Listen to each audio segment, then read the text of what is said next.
Hey guys, how's it going? So recently, as you know, we went to the United States on a family holiday, and as part of that trip we hired a Tesla Model X from Turo, which is the car sharing platform over there in the United States.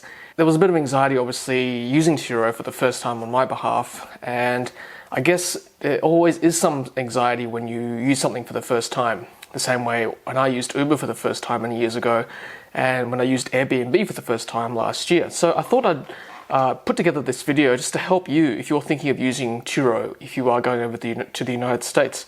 I've written some notes here, so I will refer to these notes as I go. So we hired a Tesla Model X 75D with a range of about 380 kilometers technically. It was a 5-day hire. We drove 120 kilometers from Denver to Keystone, which is a ski resort just west of Denver, and then 120 kilometers going back to Denver from Keystone after those 5 days. We took lots of short trips in those 5 days between Keystone and the nearby town of Silverthorne, Dillon, for food, shopping, supercharging.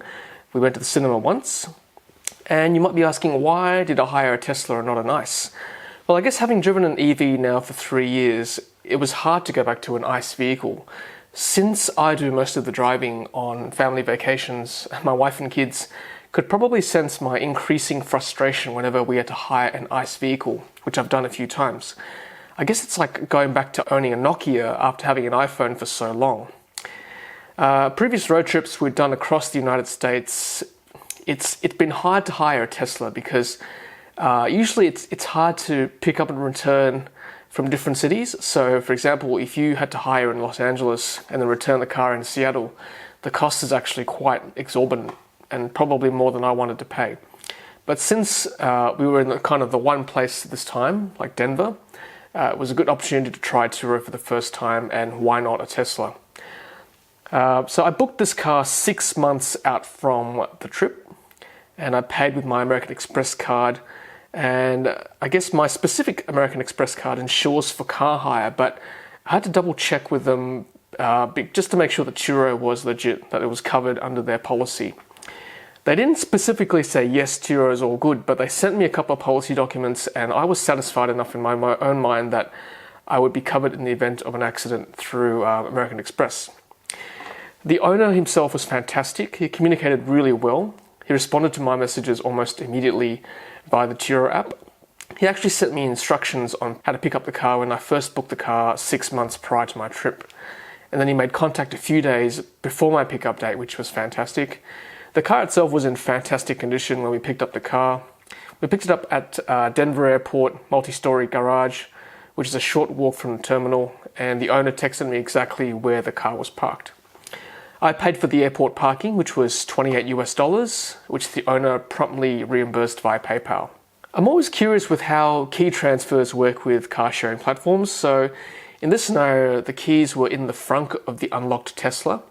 I just had to pop the frunk from the center screen of the car itself. And that's how I returned the car on request by the owner. Possibly some might argue this is a risky transfer, but I guess the owner could have tracked on his app if the car was stolen or up to no good. There's some damage already on the car, just cosmetic wise, front and back, which the owner, in his own words, said, Turo hasn't been kind to my Model X. It was very minor cosmetic panel damage to the front and rear.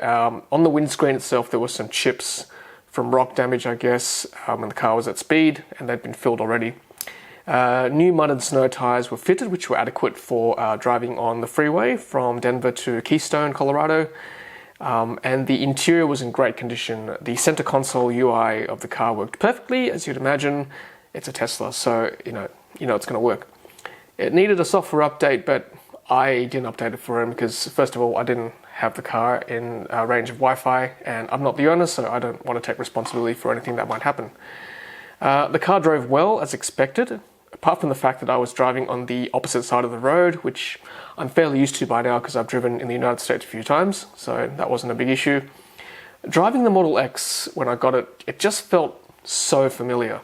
I was so comfortable with the vehicle. It was like embracing an old friend. Sounds cliched, but hey, that's how it felt. I was in my happy place, and I think my family could sense that as well. It's not like the anxiety of hiring a random ICE vehicle, where everything is just so complicated. There's so many buttons to work out for every new car you hire. I mean, Tesla is a Tesla, right? When you get it, it just feels right. I'll do a separate video on the handling and the navigate on autopilot on the freeway there.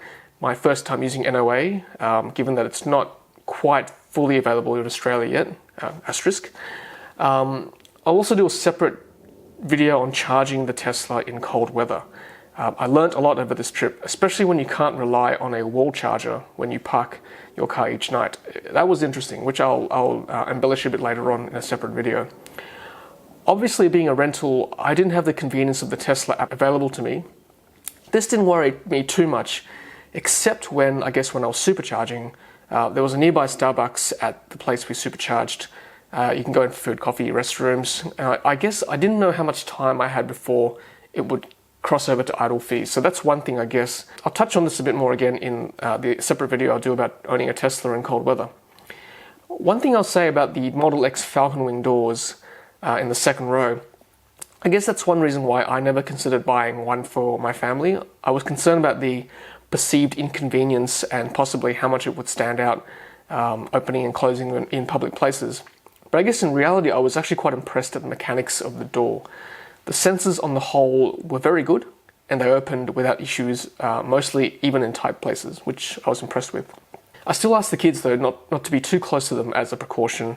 A couple of times the door wouldn't shut properly as it sensed an obstruction. An example, like a warning would come up saying the second row seats weren't clicked in properly, even after I manually adjusted a couple of times. After a while I just got sick of it and kept driving, and the warning went away after a couple of seconds. So I don't know whether it was just a cold weather thing or a bug in the software. I guess I'll never know. When I returned the car as requested by the owner, I brought it to a local car wash near the airport.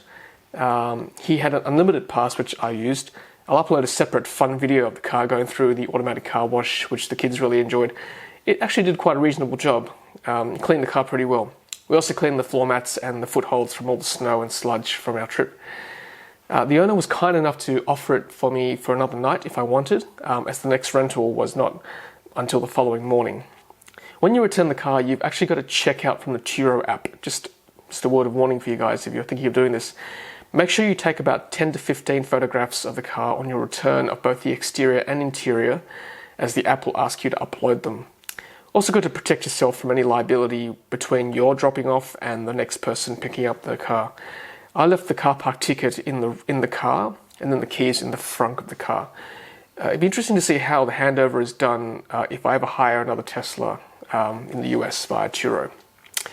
So in summary, if you're considering hiring a Tesla via Turo in the United States after watching this video, here's my advice. Number one, give yourself plenty of time. Make sure you get the dates that you want for your trip.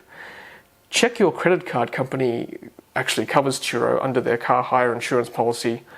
Take lots of photographs of the car on pickup and return just to cover yourself, and pay it forward. Try to return the car in as good condition, if not better, than when you received it. And I'll give you more tips on charging and route planning in my future videos on this Model X. Just one other thing as a suggestion, Elon, if you're watching this video. It would be nice as a guest of Turo if you could access the Tesla app, like a guest function, so that you can check on your charging if you're at a supercharger, for example, as the example I mentioned earlier. Guys, thanks for watching. Don't forget to like, comment, and subscribe. Look out for future videos for that Model X on navigate on autopilot, charging in cold weather, and also a fun video on the car wash experience. Thanks, guys, and as always, happy charging.